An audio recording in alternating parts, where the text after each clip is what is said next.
पुनर्जन्म के बाद आर्यन ने सबसे पहले वही किया जो किसी ने सोचा भी नहीं था। उसने उस क्लास ब्यूटी रिया को, जिसे वो 3 साल से पसंद करता था, जैसे हवा समझ लिया। फिर सबके सामने जाकर उस मोटी लड़की को प्रपोज कर दिया जिससे सब नफरत करते थे। सबको लगा आर्यन पागल हो गया है। रिया गुस्से से तिलमिला उठी। उसे लगा कि आर्यन उसे जानबूझकर बेइज्जत कर रहा है, मगर आर्यन ने साफ कहा कि वो तो उस मोटी लड़की के एक बाल के बराबर भी नहीं है। दरअसल वो लड़की लिवा ग्रुप की इकलौती बेटी थी और भविष्य में वही लड़की वजन घटाकर किसी स्टार से भी ज्यादा खूबसूरत बनने वाली थी। सबसे अहम बात ये थी कि उस लड़की ने हमेशा से आर्यन से प्यार किया था, पर पिछले जन्म में आर्यन ने उसकी भावनाओं को कभी समझा ही नहीं। शादी के 3 साल तक उसने उसका हाथ तक नहीं पकड़ा और एक दिन जब उसने उसे किसी और लड़के के साथ देखा तो गुस्से में तलवार लेकर बदला लेने चला गया, मगर उसी लड़ाई में मारा गया। मरते वक्त उसे सच्चाई पता चली कि वो मोटी लड़की उससे सच्चा प्यार करती थी और उसकी मौत के बाद कभी शादी नहीं की। उसने कसम खाई थी कि अगले जन्म में वो इस बेवफाई का बदला जरूर लेगी। अब जब आर्यन उसी दिन पर लौटा जिस दिन उसने रिया को प्रपोज किया था, उसने ठान लिया कि इस बार वो गलती नहीं दोहराएगा। रिया के घमंडी लहजे पर उसने कहा, तुम तो बस एक नकली मासूम लड़की हो, सफेद कमल जैसी पर अंदर से खोखली। सबको लगा कि वो बस गुस्से में बोल रहा है, मगर तभी उसने सबके सामने कहा, आज मैं रिया को नहीं अपनी डेस्क पार्टनर नंदिनी को प्रपोज कर रहा हूँ। पूरा स्कूल सन्न रह गया। रिया बोली कि वो मजाक कर रहा है और उसे जलाना चाहता है। उसी वक्त कुछ लड़के नंदिनी का मजाक उड़ाने लगे, इतनी मोटी होकर प्यार चाहिए इसे। आर्यन तुरंत आगे बढ़ा और बोला, बोलने से पहले सोचो, इंसान दिल से सुंदर होता है, शरीर से नहीं।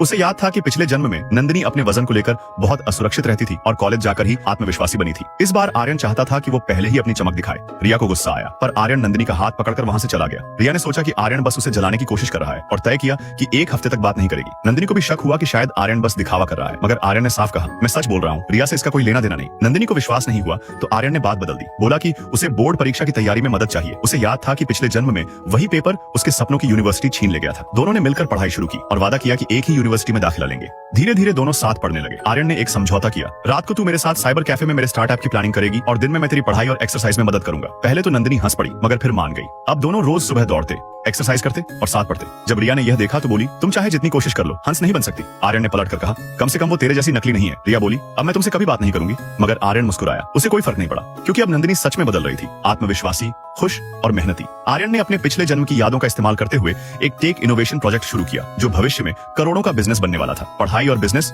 दोनों में आर्यन और नंदिनी एक दूसरे का सहारा बने रहे। कुछ महीनों बाद रिजल्ट आया, दोनों टॉप यूनिवर्सिटी में चुने गए। रिया भी अच्छे अंकों से पास हुई और सोशल मीडिया पर पोस्ट किया, शायद अब कुछ पुराने रिश्ते फिर जुड़ सकते हैं। लेकिन जब उसने देखा आर्यन ने उसे ब्लॉक कर दिया था, गुस्से में उसने एक पार्टी रखी और खास तौर पर नंदिनी को बुलाया ताकि सबके सामने उसका मजाक बना सके। उसे क्या पता था कि अब नंदिनी पहले जैसी नहीं रही। गर्मियों की मेहनत ने उसे बदल दिया था। वो अब आत्मविश्वासी, सुडौल और बेहद खूबसूरत लग रही थी। पार्टी में जब सब हंस खेल रहे थे, दरवाजा खुला और अंदर आई वही लड़की, पहले जैसी मोटी नहीं बल्कि आत्मविश्वास से भरी दमकती मुस्कान के साथ, नंदिनी वर्मा। सारी नजरें उसी पर टिक गई। रिया का चेहरा उतर गया और आर्यन बस मुस्कुराया।